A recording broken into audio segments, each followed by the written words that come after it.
I want to show you an easy way to create an action plan for studying for a test that will keep you from cramming it all in the night before. Most of us just write study, study, study in our planners. But what does that mean you should do? Instead of writing study, study, study, write actions on this easy-to-make file folder calendar. Use sticky notes so you can move things around easily.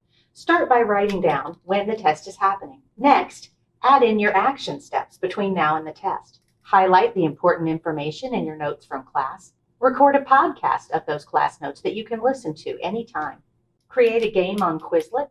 Plan a time to listen to your podcast, maybe during cross-country. Do your Quizlet until you get 100%. Don't forget to include activities that might keep you from studying one evening. Get a group of friends together to study for the test, and then you're ready. Each of these will take about 20 minutes a night. You'll be able to recall more of the information when you take the test, and you won't have to cram it all in the night before.